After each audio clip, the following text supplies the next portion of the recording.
Thanks very much everybody for coming, we really appreciate it. I see people here from Cloughjordan, Thurles. Zoe Lawlor has come out from Limerick. Zoe is the head of the Irish Palestinian Solidarity Campaign, one of the foremost Palestinian activists in the country, and Trevor Hogan has come down from Dublin. But yeah, there's people from everywhere and we really do appreciate it because it's a crucial time for the Palestinians and whatever little bit we can do here to help. So, as I say, I'm very happy to have our two speakers here. They both have very busy schedules. Trevor is an Irish Rugby international and he's the Leinster Youth Development Officer. And he's a young family as well, so he's busy, and Zoe is just constantly busy. So it's great. Look, I don't think you need me to tell you how bad things are in Gaza. It is catastrophic, it's abhorrent, and it's something personally I'm struggling to deal with a little bit around anger. The first bit of real anger I felt was when the hospital was blown up fairly early on in October, and 500 people were killed. And then we had to look at people on social media and deny it, which makes the whole thing worse. Not only are the atrocities happening, but then there's a lie going out as well. So it's quite difficult to process, and like I say, whatever little bit we can do, it's all very important.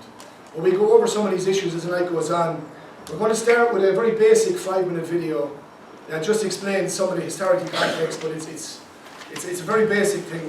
We watch that first in a minute and we go on from there. So just before we do, I want to mention one person. This person passed away before Christmas. He was a prominent member of Me and the Friends of Palestine and a huge Palestinian activist nationwide, and that man's name was Michael O'Connor.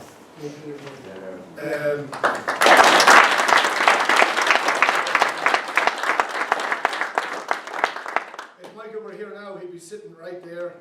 And I actually heard about Michael's passing after coming out of a Gaza documentary that the Cloughjordan lads had put on. And I wondered why he wasn't there, but he's a huge loss to us. But his work lives on because we had a stall at Bamba Square for St. Patrick's Day last week, and we were able to give out loads of the merchandise. Michael had boxes and boxes of Palestinian merchandise, and there was more of it on the table there, and he had pins and scarves and t-shirts, and it all came very generously donated by Michael's family to us. So his work lives on, but we very much miss him in this campaign, and now we're going to look at the 5-minute video.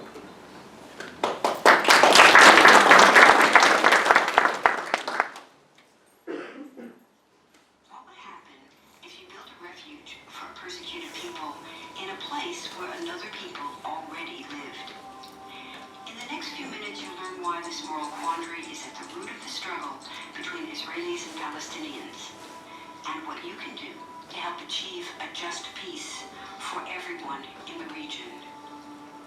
First, there are a couple of things it's helpful to understand. One, many Jews fled harsh persecution in anti-Semitic Europe, especially the Nazi Holocaust. Zionists encouraged massive immigration to historic Palestine, at that time a British colony, where Jews had an age-old connection and where small Jewish communities had long existed among larger groups of indigenous peoples. But when the UN offered the Jewish immigrants the majority of the land for a new state called Israel, for the indigenous Palestinians who lived there, it was a massive destruction of life. They rejected the UN's partition plan, and several Arab states invaded the new state of Israel. Israeli forces essentially erased over 400 Palestinian villages and towns. By the end of the fighting, Israel controlled 78% of historic Palestine. And when 750,000 Palestinians who fled or were expelled during fighting tried to return to their homes where the new state now stood, they were permanently barred by the Israeli government. Well over 100,000 of their relatives and neighbors who hadn't left became second-class citizens in the new state, along with the new Jewish majority. Today, Palestinian refugees and their descendants number in the millions. Most are in the Gaza Strip, the West Bank, and Jordan. Many are spread throughout the world, with millions still living in refugee camps, seeking to return to their homeland. To sum up, one group of refugees found a much-needed home, but in the process, a new group of refugees was created. Here's the second thing to understand. Israel was founded as a Jewish state, but now ask yourself, what exactly does that mean? People had lots of ideas about what a Jewish state should look like. Some called for equality for all citizens. But what was created in practice, was institutional discrimination against non-Jews. In other words, Israel ended up being built on a blueprint of exclusion.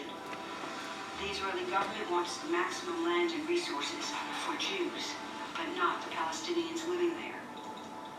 That's why, inside Israel, Jews get special privileges, including rights to land and housing, that are denied to the Palestinian citizens, who make up 20% of Israel's population. That's also part of why Israel has never defined its borders. In fact, they still hold on to land, the West Bank and Gaza, that they conquered in the war in 1967. Since then, Israel has built Jewish settlements throughout the Gaza West Bank, building Jewish-only cities and supplying them with infrastructure like roads and army camps, schools, and even a college. Military occupations are meant to be temporary, but after 40 plus years, this one looks permanent and entirely unjust. In the West Bank, Israeli Jewish settlers and Palestinians live on the same land, but must live under two completely separate and unequal systems of Israeli law. The Jewish settlers dominate the natural resources, including water and agricultural land, and they're backed by the Israeli army. To maintain the occupation, Israel has demolished thousands of Palestinian homes and orchards, confiscated Palestinian land, bombed captive civilian population in Gaza, and punished resistance with raids, arrests, and assassinations, all to gain maximum land, while making life so difficult for Palestinians that they will either leave or be too afraid to resist. Palestinians have fought back. For decades, they tried to achieve national liberation through armed struggle. Some groups still do. But the majority now support popular protest instead. The deeply harmful pattern of control, repression, and violence profoundly harms Palestinians living under occupation and Israelis living as occupiers. This must be broken to reach a peaceful and secure future for both peoples. Now that you understand the problem, what about the solution? What about peace talks? So far, over 2 decades of US-backed peace talks have actually made things worse by helping Israel continue the occupation. It's been years of talking while Israel massively expanded the Jewish settlements and literally redrew the map. Peace talks are good if they're real, but not when they're theater to cover a land grab. So now what? The current world superpower, the United States, has been a terrible friend, enabling Israel's destructive and self-destructive expansion onto Palestinian land by funding the Israeli military, the biggest recipient of U.S. foreign aid in the world. But there's another superpower that can make the difference. You. There's a movement with hundreds of thousands of people just like you across the world, including Palestinians and Israelis, protesting, educating, divesting, and boycotting, all to bring nonviolent international pressure on Israel to stop violating human rights of Palestinians. Throughout history, where governments have failed to push for justice, people just like you, like us, have taken the lead and won. Now it's the Palestinians' turn for freedom and justice. We can pressure Israel to end the occupation and the discrimination. We want all people, Jews and Palestinians, to have equality, human rights, and democracy. We can change history. Join us.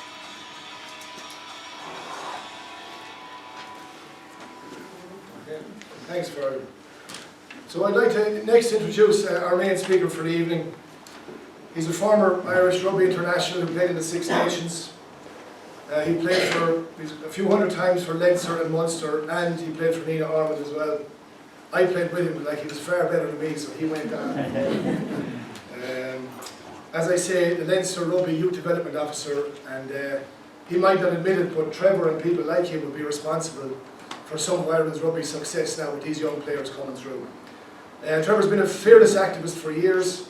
He was on a flotilla.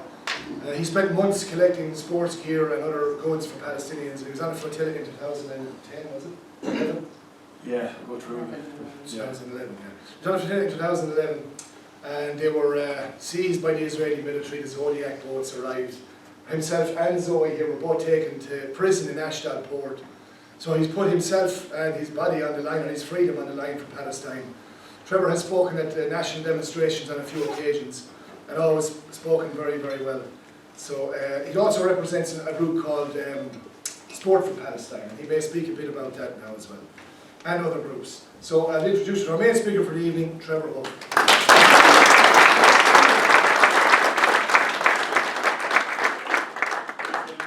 Very generous introduction, but for me, genuinely, it's me who feels privileged and delighted to be here.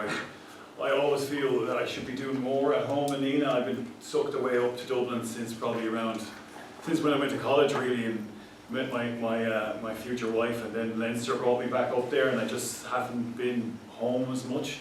But this is who I am, is here, and people faces I see in the room here, and especially both my parents have passed away recently, and I feel even more attached to Nenagh than I ever will. So it really is inspiring to see what the likes of Mary and Michael MacDonald have done in raising so much money courageously. And for me, it's a privilege to be in the room with them, and also in memory of Michael, who would be sitting here. So I'm just delighted to be here, and hopefully I don't want to make it about me, and it's going to be trying to make some positive outlook on what's happening. But this is the quote here I have on the wall here in the picture. It's Damien sent it on to me, but it's from Rifat al-Hariri, the brilliant Palestinian academic who had that last poem he wrote before he was assassinated by the Israelis. If I must die, let it bring hope. So I'm just trying to channel ways that we can actually bring hope, because as Damien said, we all feel massive anger and frustration and horror every day, but it's probably also up to us to try and channel that in a positive way to actually make a difference. And in memory of all the brilliant people in Palestine to do it effectively. So that's kind of what I'm going to try and steer everything towards. The other part of it is, I feel it's almost it's very hard to continue daily life normally. I find it anyway. Even the normal mundane things that you have to do with your life, I find it very hard to do that without feeling a sense of guilt about why I aren't doing more, why can't I? Everything I feel like I should be focused on, that maybe like so he's doing 20, it's not humanly possible though, to be 24/7 being active for Palestine. So in a way, I think meetings like this, the demos on Saturday, events that we can organise, help us to channel our frustrations, and we can put our energies in those windows. And rather than, it's not humanly possible, and to feel okay with still being able to carry on our life, because none of us thought it would still be going we're coming into April. That it's so draining. In human history, no one has probably ever had to face this. This has been live streamed, and it's going to have an impact on us. So we need to be able to, well, I do anyway, be able to park it sometimes while still having a massive guilt around that, and saying, well, look, we're going to do our bit when we can, and this is what we're going to do. There'll always be in our heart, but we just have to be able to live as well.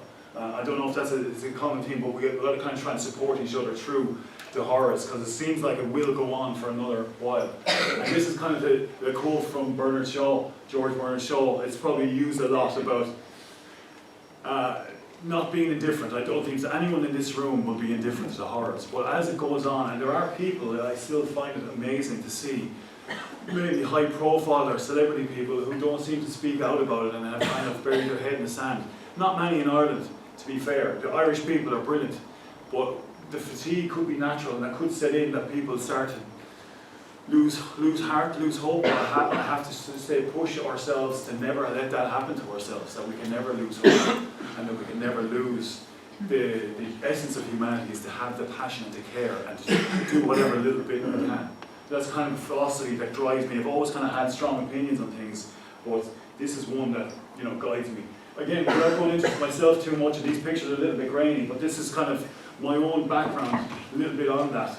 I'm proud to be from Nenagh, and there's one there in the school across the way. That's where all my friendships are formed, really. And also, I see Frank Savage there, my Nenagh town coach.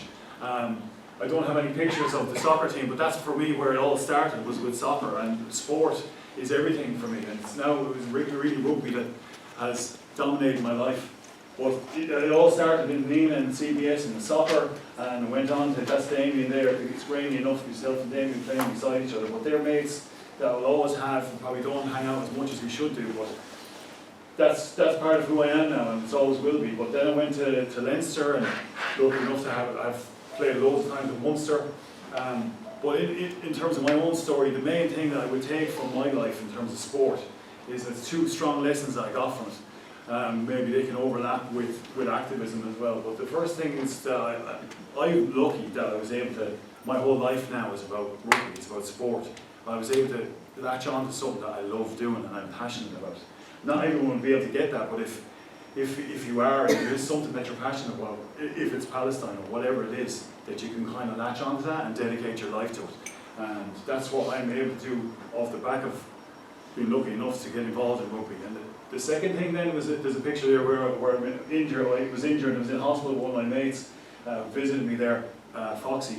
But injury happened a lot in sport to me and to most people. But so that taught me a lesson of how to deal with adversity and horrible things that happen, not on the grand scale of things, but it's loss of form or not being selected or getting injured. And the way to cope with those things was always, for me, is not necessarily to go for the big result, the big solution straight away. Is always to small daily targets to get through to where you need to be to get back recovered or to get your form back. It would always be small little chunks that you could go after. And that's the kind of approach I always try to bring in very negative scenarios, is to try and look at small daily things that you can challenge anybody towards. So with that, I was kind of always interested in Palestine, maybe since I finished school. I was in school before. The love of history was always there through the CBS and Friends and Dan Grace. Don't think we covered too much about Palestine, but my first awareness of Palestine and Gaza, I remember getting this flyer in, I think it was in some maybe a demonstration in Limerick about the size of Gaza and relative to Limerick. So that one, some people might be familiar with seeing that one around and learning a little bit more about it based on that historical map, the disappearing of Palestine. And, you know, once you start looking, hopefully, you know, that video gives a bit of an insight into it as well, and most people are familiar with the history and they can learn up and read more about it. But it just grew from there, really, my fascination with it and my interest in it.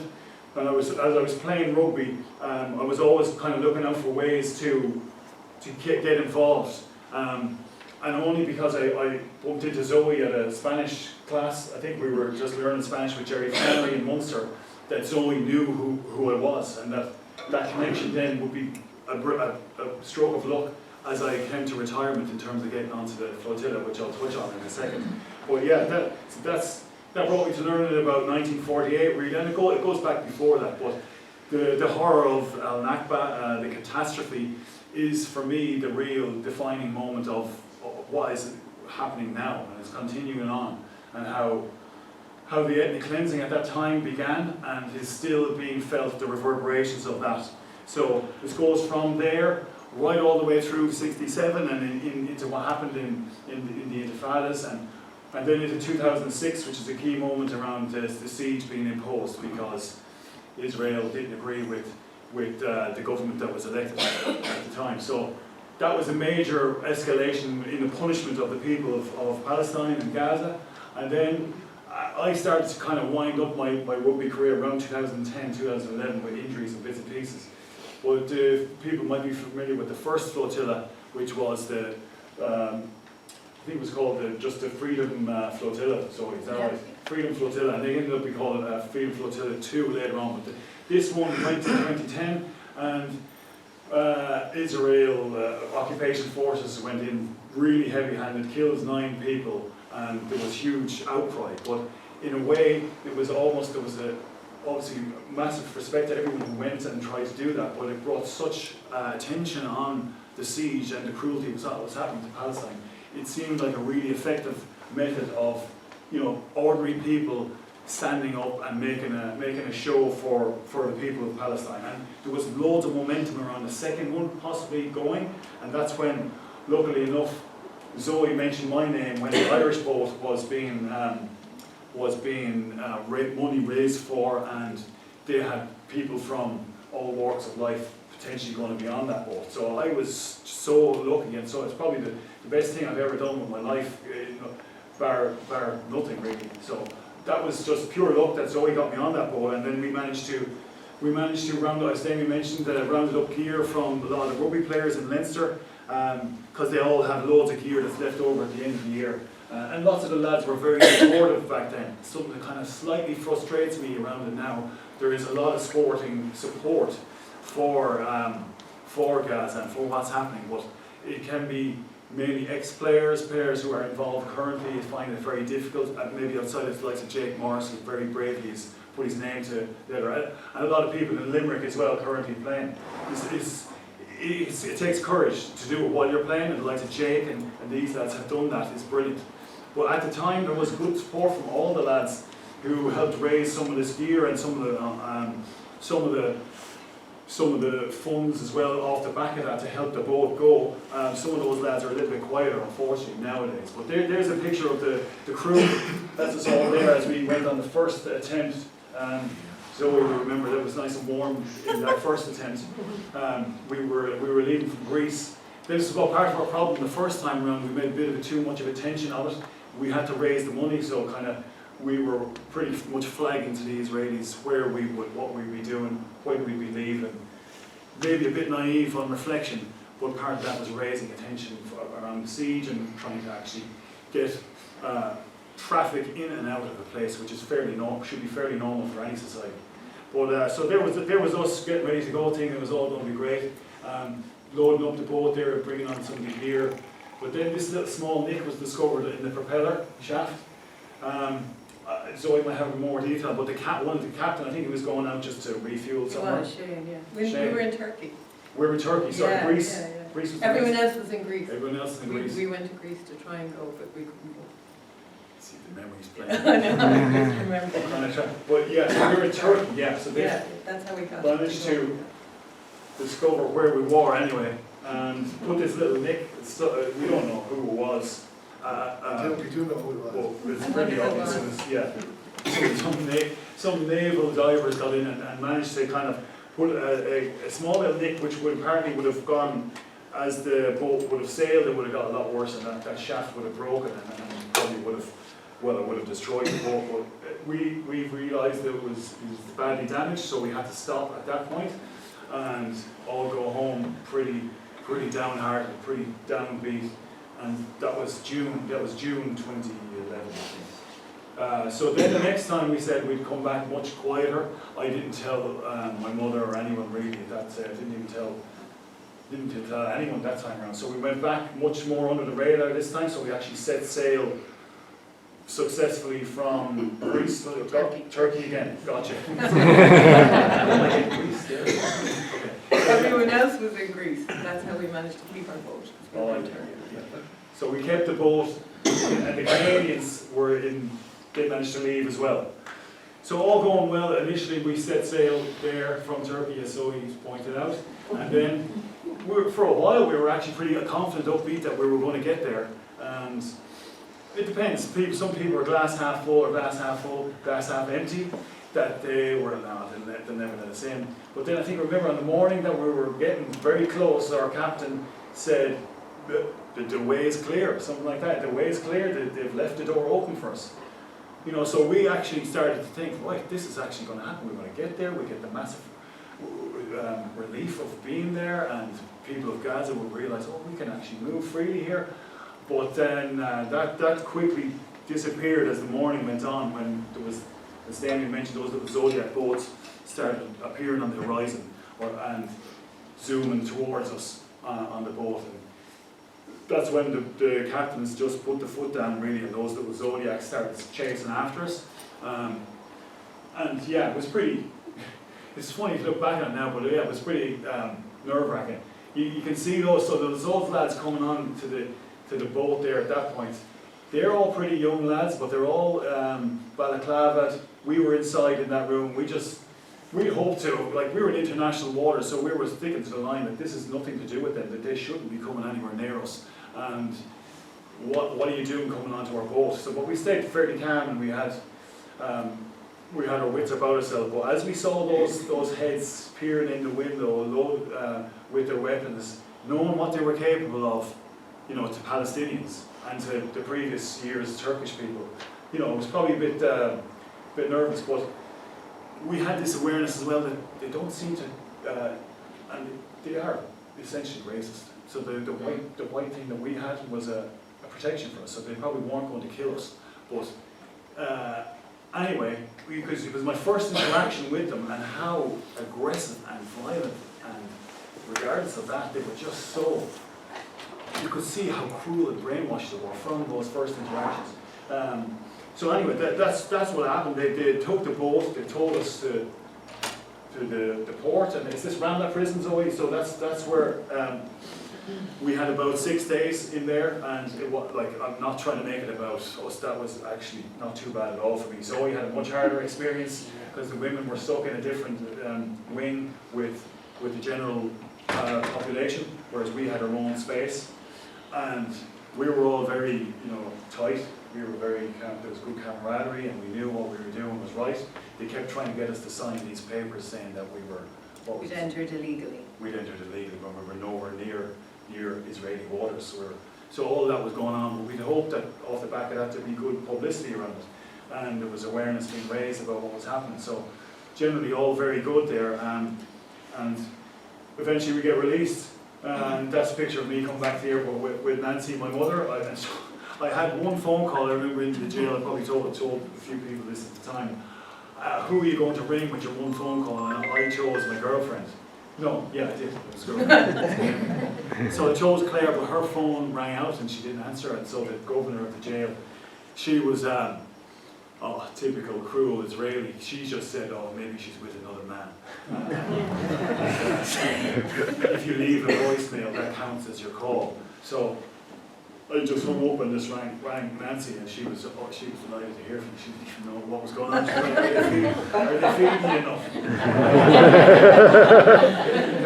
So it was in a way, looking back, it was an experience that, in a way, it shows what you're dealing with, but it makes us think about, and Zoe can maybe come in here and we can talk about this at the end. Was that a failure? And I reflected on it a lot.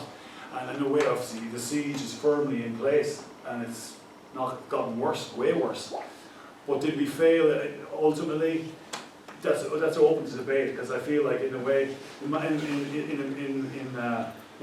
all our engagements with those Israelis and with the soldiers and with the police and every one of them, it pierced their bubble, because I was constantly having arguments with them, and like how strongly they could not understand. What are you coming over here for? They're animals. Why would you want to help them? And they really couldn't understand that. And it was like, not that we managed to change it, but it pierced their bubble a little bit, in a way. But with the handful of Israelis we managed to engage with, and I think that's a small bit of a positive, because we were like, no, they're human beings, and what you're doing, they're not animals. What you're doing is just inhumane. You know, so it was those kind of interactions, and you'd have them with every one of them, and they were all so tunnel visioned in what they've, and that's over 12 years ago now, and it's just probably the society there has gotten much more right-wing and intense. So you can just imagine how genocidal it's eventually ended up in. So that's one kind of positive in a way I take from it. It also showed people of Gaza and Palestine that there was people outside there that were trying to show support with them. Early on, the Palestinian people used to send little videos and send bottles out to the sea. That they actually thought that surely the siege would end. It was only 4 years into it, or 5 years into it at that stage. So a little bit of that is showing them support. It then brings the awareness and all that onto the siege, how the Israelis treat people, and also, you know, it just channeled our frustrations into concrete action, you know, which is kind of all we can do. So ultimately, yes, that we didn't succeed in terms of the siege, but there are small little bits. And then we went back. We went back over ground through Rafah, which is obviously massively in the news at the moment. But we had it was very tricky getting in there, even as well, because the Israelis and the Egyptians collude in how that crossing works. So we were lucky to get back in a way, when I think back. But we did manage to get back in. And some of these pictures are largely around the kids that that we met, and that's, you know, it's just, it's heartbreaking to see, because these kids are probably teenagers now, and these guys with Al Hilal FC Academy, they had a lovely little setup there, a lovely little pitch, and they had, you know, the cones, the goals, the coaches, the jerseys, the whole thing. So it was great to get into Gaza and see that. And from the first drive through from Rafah, I remember the first thing I remember, Zoe, I don't know if you were the same, was all the kids out playing. It was volleyball I was noticing, a lot of volleyball on the way, a lot of like small little pitches on the way. They love sport. They love sport. Now we brought over rugby balls and stuff. They didn't really know much about rugby, but it's just the beauty of the kids.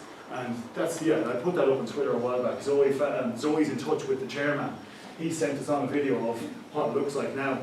You know, it wasn't anything unbelievable at the time. Obviously, they were still in the seats, but they had a nice little surface, and that's obviously in bits now. And where is there chance for a small little thing like sport? It's just hard to believe. But that's the stadium at the time. This is 12 years ago. The Gaza Stadium was in bits. That was, you know, at the time when we went to Gaza, you kind of, not everything was bombed. You kind of have to look. You take it to places where they'd be destroyed. So it wasn't everywhere, but you can imagine what it's like now. It's just, it looks like it seems to be pretty much everywhere is destroyed. This is a beautiful church, Zoe. I don't know if you remember this that we visited. I think that's destroyed now, is it? That's where they shot the mother and daughter. Yeah, that's that church is just, I'm not religious at all. But like, you just have to appreciate the history. Thousands of years old, some of these buildings, and it's just gone. You know, there's the city centre square. I just remember there was a lovely little spot, like people selling food and fresh fruit and all this, and it's like people were like still happy. It was so nice, it was so friendly, despite everything. And that's gone now as well, as far as that statue.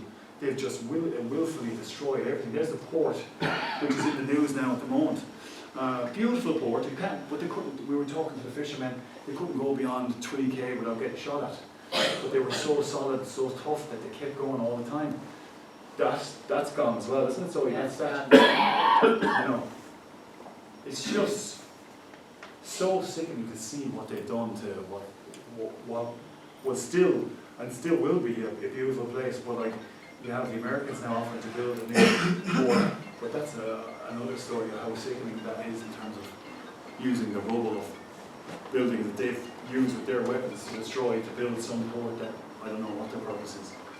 So overall, two strong impressions for me when I went there, off the back of actually getting to be in Gaza for such a short period. But it was, the first is obviously mentioned there around the kids and around that in connection with sport and normal life, and how open and friendly and beautiful they are, despite all the lies that you hear about Hamas this and Hamas that. That the people there, just like people in Ireland, are really lovely and really open and well. And the other impression was that picture is from the recent genocide of just such a dignified Palestinian man in the face of that soldier, and that's the soldier, and it's the eyes I still remember of some of those brainwashed soldiers in terms of how they just think that the Palestinians are animals. But the truth is actually, you know, couldn't be further from how they view the Palestinians. Are just the epitome of humanity, of what's good about people, and they won't give up. So I have that impression of how cruel the siege is, and it's imposed by the Israeli soldiers that we met, or that kidnapped us, and the beauty and the wonder of the Palestinian people and the kids from Gaza. And we came home then, and there was thoughts about how can we keep going. I mean, the war in 2014 then happened. I think it's been dwarfed, unfortunately, by what's happened since. But there was nearly over 2,000 people killed in that war, and that's one of the ones we'll all remember. Is that the three little Backer boys targeted and deliberately targeted by the Israelis on the beach while they were out playing soccer, and the symbol of, you know, despite everything that was happening, they were continuing on in 2014. So in terms of us trying to actually do, what do? You just give up then? We can't. The flotilla idea is probably shelved, although I think some people might want to get another boat going again. I don't think it's practical, or maybe we're open to ideas. But we thought the best thing to do was actually maybe to get this Gaza Kids to Ireland project. So to try and bring a team of those kids from Al across. And that was brilliant. We had great support for it, and you'll probably remember, some people might remember, they came to Nenagh here and they played soccer, and they played a little bit of rugby, and Zoe managed to meet Michael D. Higgins as well. Twice, we were invited the second year, yeah. Yeah, They so, couldn't believe he was the president because there were no guns. He was also the only Irish person who was their height.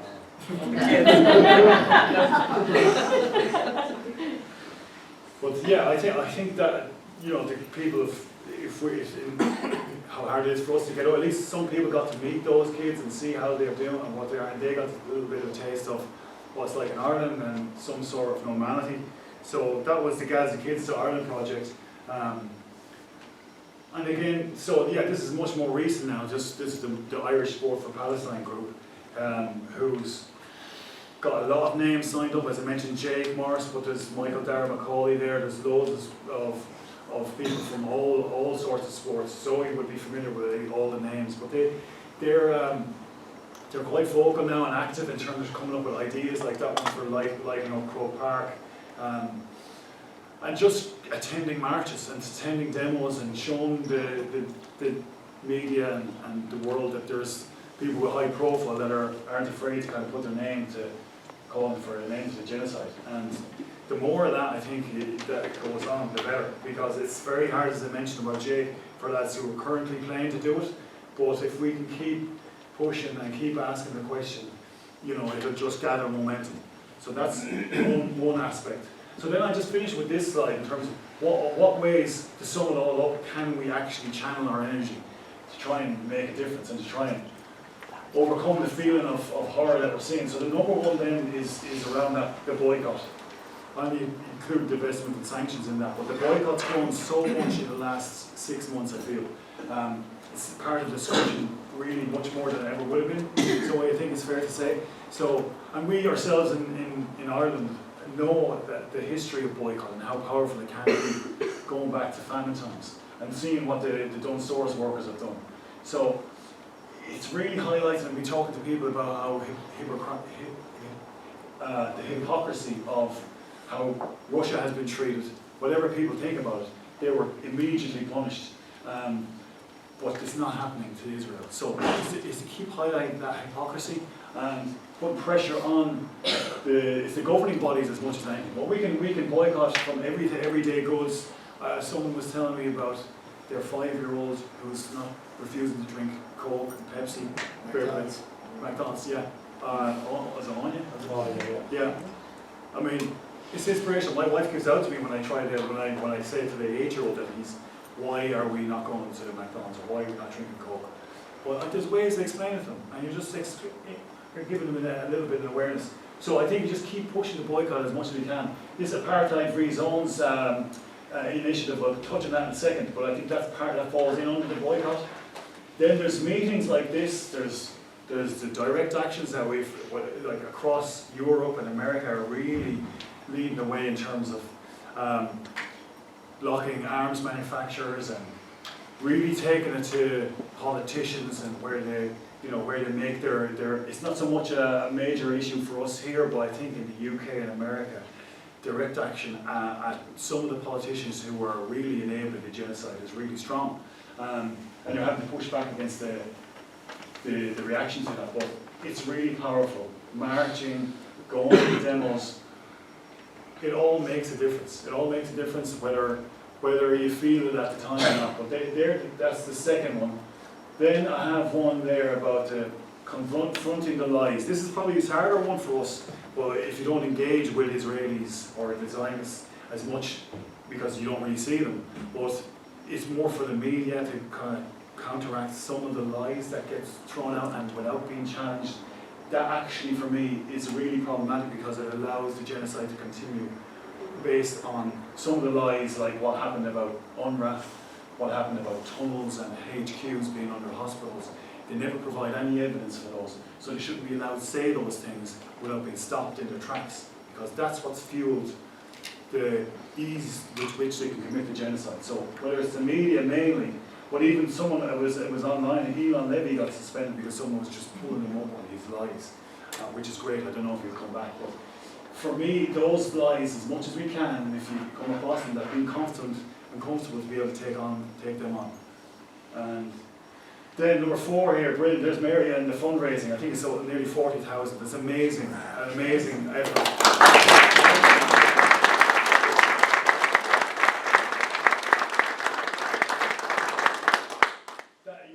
Every little penny counts toward, and there may be questions about where it goes, but I think a lot of it will be needed in medical aid for Palestine and UNRWA themselves now and the Palestinian Red Crescent. But it also has the added benefit of raising awareness and getting the media on it, and we were on the front page of the Irish Times as well. Mary, it's outstanding. So it shows how one person, a couple of people, can make such a big difference. And then the last one is the pressure on the government, and I can see there are some signs of positive things that our government does. Even the speech that the Taoiseach made, while there's parts that it's gone viral, it doesn't really tell the whole story of what he actually said, but makes it look that way. But for me, they've done some good things, and you have to recognise it. But there's a lot they can be doing. The sanctions are actually zero that they've actually passed. They're not passing the Occupied Territories Bill. They need to keep pushing them on that. The Illegal Settlements Bill. The one that really hits home for me is this dual-use military goods that we trade.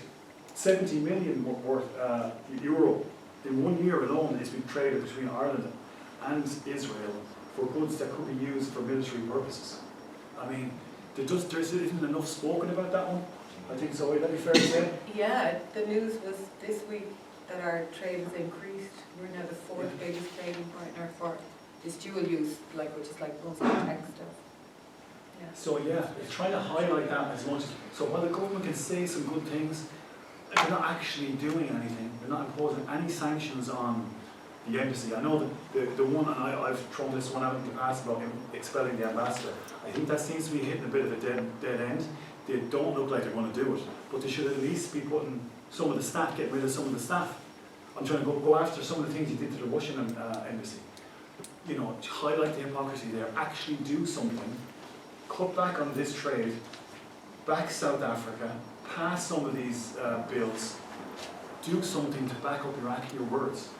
So there's kind of like some 4 or 5 areas that we can actually channel some of our energy. I've probably gone on a bit there now, but that's the apartheid-free zones one. This for me would be really powerful. I don't know how many clubs have taken this up. It's one, so clubs, any clubs and sporting clubs can go onto this website and maybe see if they'd be interested in signing up. And all it does then is you get stickers, essentially, that you put up around the clubhouse to say, we're an apartheid-free zone, and this club commits to refusing any funding that may be offered from the Israeli state. Not that that's ever going to happen, but it puts it out there. It's a symbolic thing. And then you can talk about it off the back of that. Whether some clubs, like our governing bodies, are really conservative, the FAI, GA, I'm employed by the RFU, so I have to kind of be careful. None of them are really going the way they did with Ukraine. But can the clubs themselves take on a little bit of leadership and say, small little thing, we're in an apartheid-free zone in Nenagh, Nenagh Town, Nenagh Celtic, Nenagh AFC, Nenagh Air Oak, that we're going to drive this on locally, and at least we will have no engagement with genocide. So that's if that's something that people would be interested in, it would be great if we could all kind of push that. It's simple enough. We go into apartheid-free.ie and go from there. But that's just falls for me under kind of boycott umbrella. But last quote then for me is that tennis continues to be used at a few demonstrations, is trying to take that. He's a famous tennis player, Arthur Ashe, who would have been very active in his day, but you don't get overwhelmed by trying to stop the occupation straight. It's not trying to have Palestine free straight. It's what can we do now? So we just start here. We start in Nenagh. We start with what we can do, and use what we have. And what do we have is a small little bits in terms of maybe the power of the boycott and the power of the fundraising. That's what we have, and that power we have to connect with Palestine, the empathy and the connection we have with people of Palestine. And then you just do what you can. We can't do everything, you just got to channel it into small ways. But thanks for listening to me. I was going on a bit, but hopefully we can get some ways that we can channel our energy to try and free Palestine.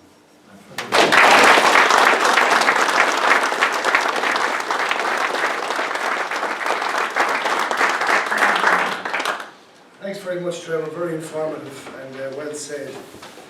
So our next speaker is the chairperson of the Irish Palestinian Solidarity Campaign. Oh, sorry, yeah. She's one of the foremost Palestinian activists in the country. Herself and her team in Limerick have been out, I don't know how many Saturdays since the beginning, 23 is it? Protest after protest, week after week. There's been big protests in Cork, Dublin, amazing solidarity shown. And I want to give her credit, and her team in Limerick have been absolutely incredible. Zoe was also instrumental in bringing the Gaza kids to Ireland and to Nenagh, and she played a huge part in that. So as she walks off with the laptop, I'd like to introduce the chairperson of the IPSC, Zoe Lawlor.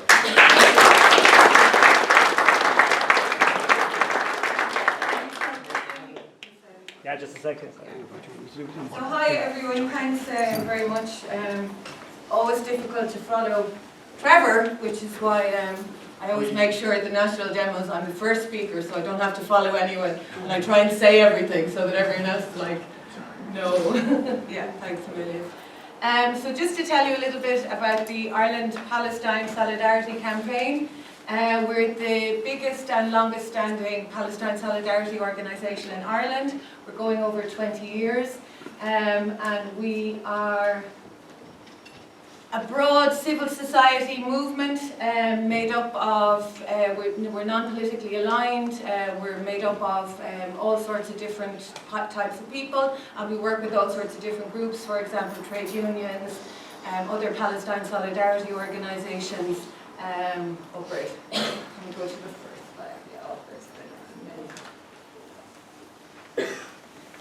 So this is one of our first national demonstrations for Palestine. So do you want me to talk a bit about what's going on in Palestine, or you've kind of covered that? Currently, yeah. Yeah. I don't know what's going on with the slides, yeah.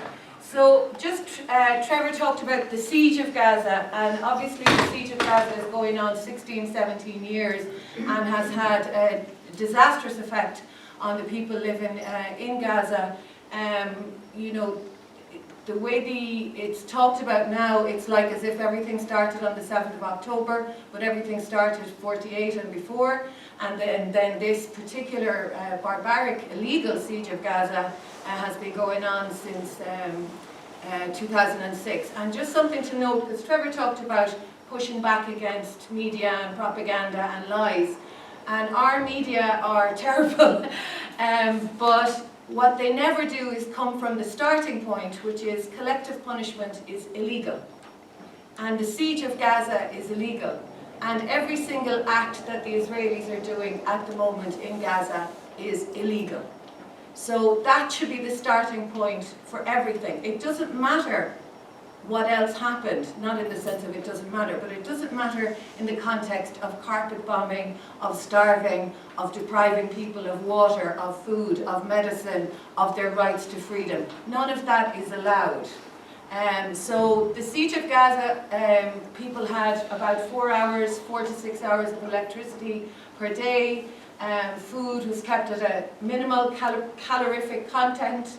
And you know, the Israelis are denying it, but they've been using food as a weapon of war against the Palestinian people, especially in Gaza, since they started the siege. And the kind of things that are not allowed in include musical instruments, things for medical supplies.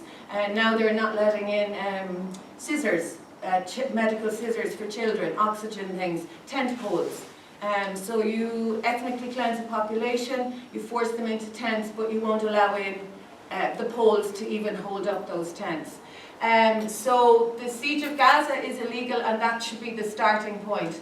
And Gaza also is tiny, but the people there who their families are like just up the road in Jerusalem or in Nablus or in Ramallah, and they can't go and see them because they're a trapped, imprisoned population. And it's actually something that I've always thought, it's amazing this goes on and it's allowed, but now I think nothing is amazing because anything is allowed. Yeah. So just to note that in the brilliant South African submission to the International Court of Justice, they started with the siege of Gaza. And they had a large part of their submission talking about the impact of the siege of Gaza on Palestinian life, on people's ability to live, on employment, educational prospects, freedom of movement, and all of that. So, you know, South Africa has shown us the way. It was so powerful to see them make this submission at the International Court of Justice, especially as a people who overthrew apartheid. And it's also very deeply shameful to me that as a colonised people, that our government didn't follow suit and not only support the South African submission, but we should have made our own submission to the International Court of Justice, and we still should. So, I mean, people know all the horror that's going on in Gaza, and I won't labour it, but I do think it's important as well because there's so much lost in the horror, and I think that's part of the plan because it's overwhelming and it's almost 6 months in and people get tired. Obviously, if you're living there, it's unimaginable what's being done to people.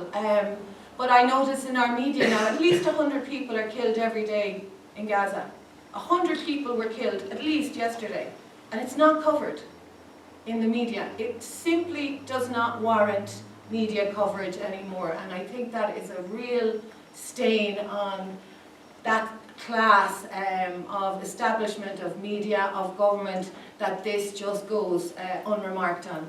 So at least 32,000 people have been murdered, and how many thousands of people are under the rubble in Gaza? And the other thing is that really strikes me all the time, you know, when there's people trapped down a mine or a building collapses or there's an earthquake, rightly there are international rescue teams sent to save those people. And there are thousands of people in Gaza dying now under the rubble with no one to rescue them, and people having to dig their family members out with their bare hands.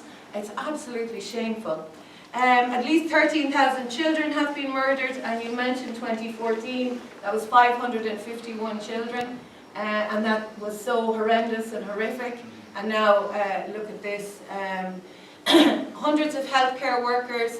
I don't know if you're watching what's going on in Al-Shifa Hospital at the moment. And this is another thing that's not covered at all in mainstream media here.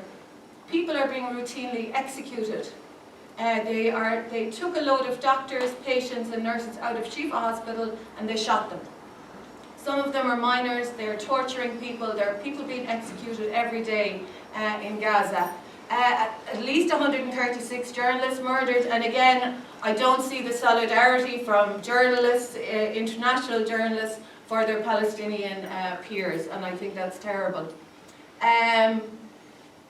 The whole forced displacement, Trevor talked about the Nakba, and to see those same people being forced down roads of rubble with their hands in the air, people who are generational refugees, is really, really, really a terrible thing to see, and I can't imagine to experience. And now we're seeing this gross starvation when there are thousands of aid trucks piled up at Rafah, thousands of them.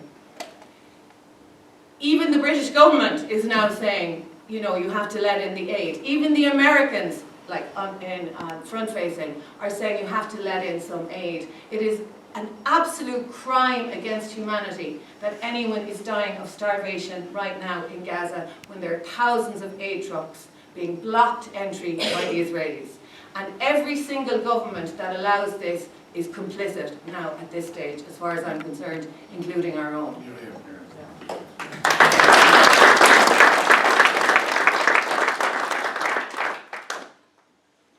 And I also want to say on the starvation, because again, it's portrayed as a humanitarian issue, which it is on the level that people are experiencing it.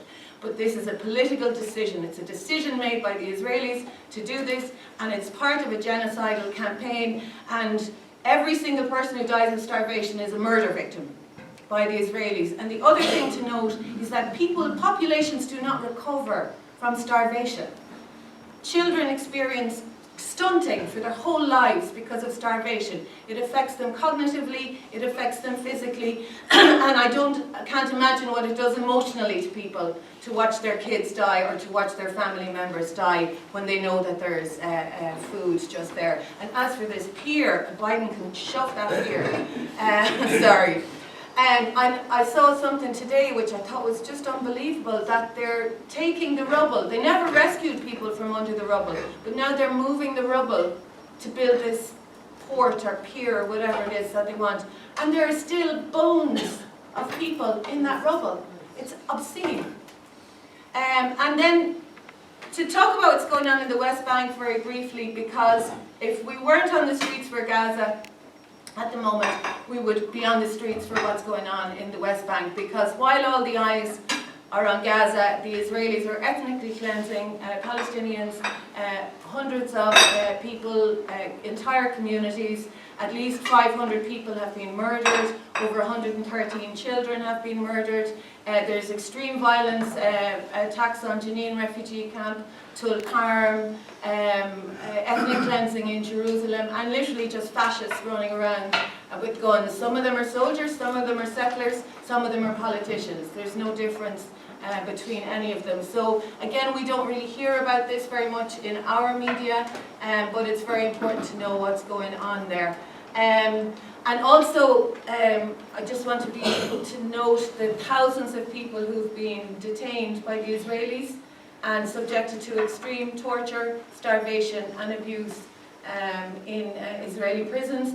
At least 29 Palestinian prisoners have been murdered in Israeli jails since the 8th of October. So that's something we should be very cognizant of, the prisoners. What's going on here? Okay, sorry, I jumped away now to the Eurovision. Sorry, that's very inappropriate. Sorry, I'm just waiting for this. Yeah. Okay.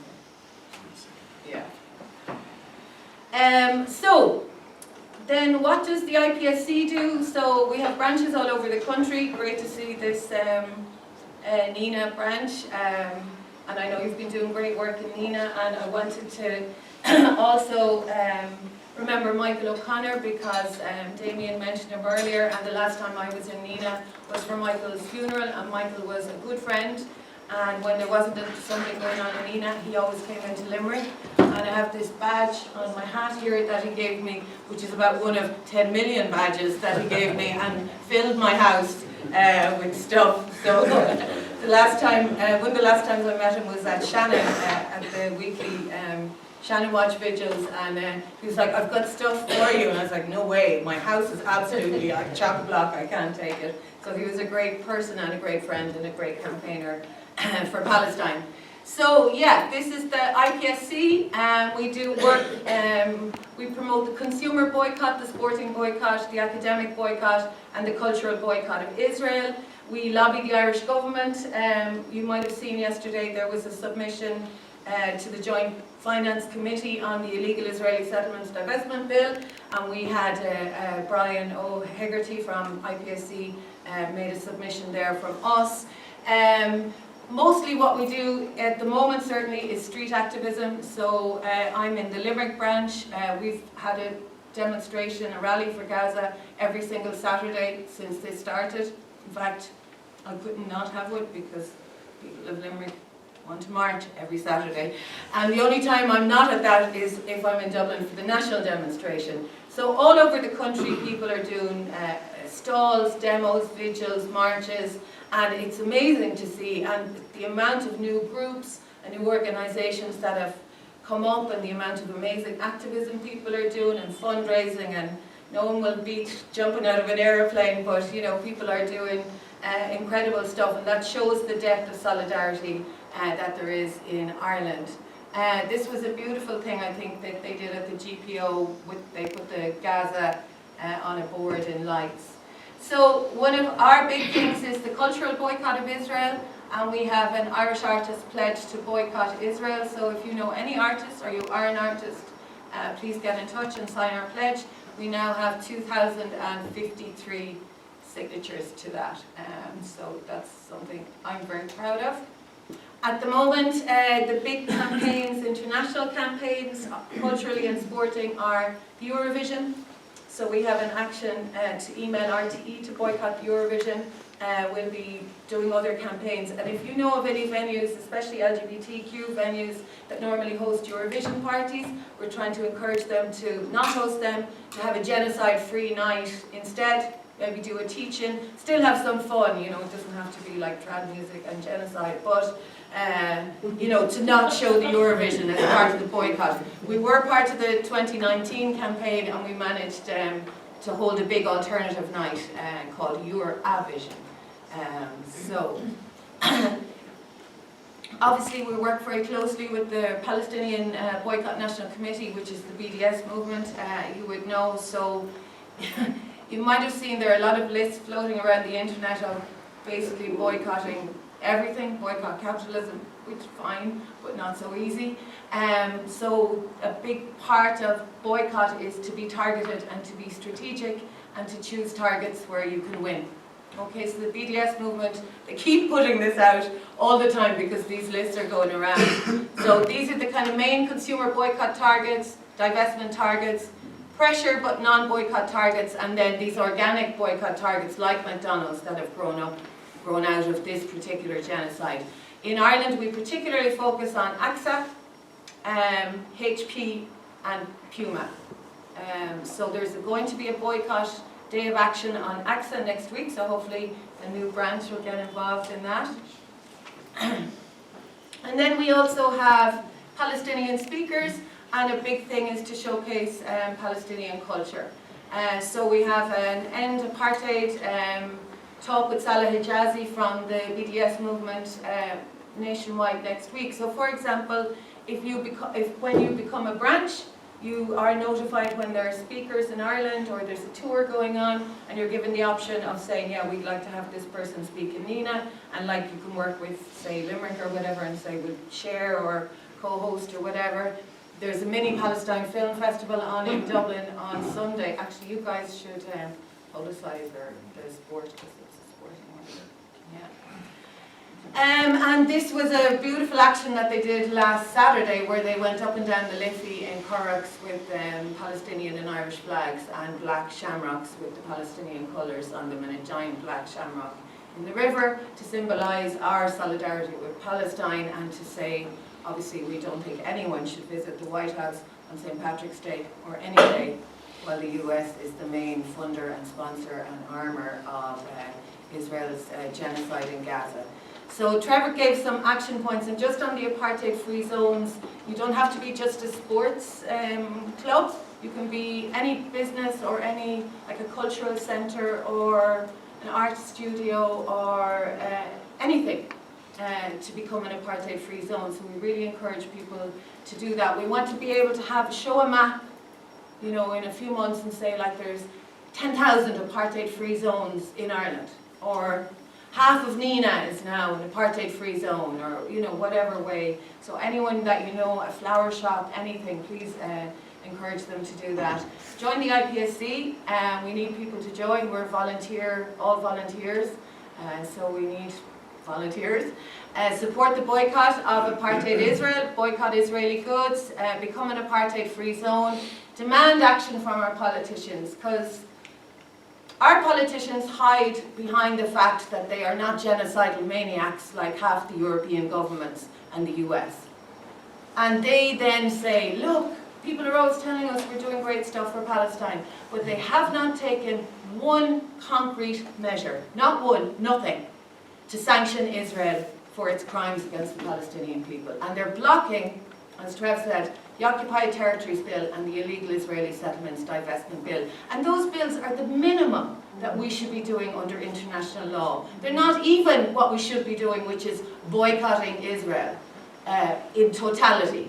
And they're blocking those. They haven't sanctioned them. They didn't support the submission to the International Court of Justice. So don't let them hide behind the fact that they say the right thing. Because saying the right thing is what you should be doing at a minimum. You should never be saying the wrong thing in a genocide.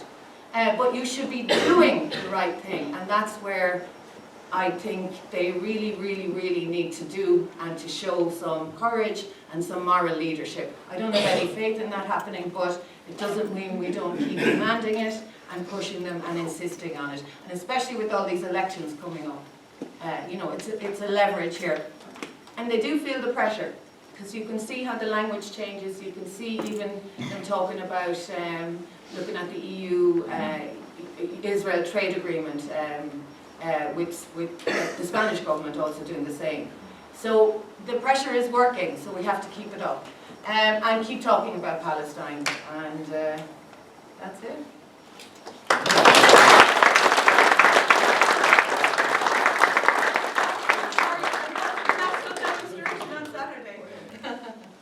Thank you. Perfect. Thanks very much, Zoe.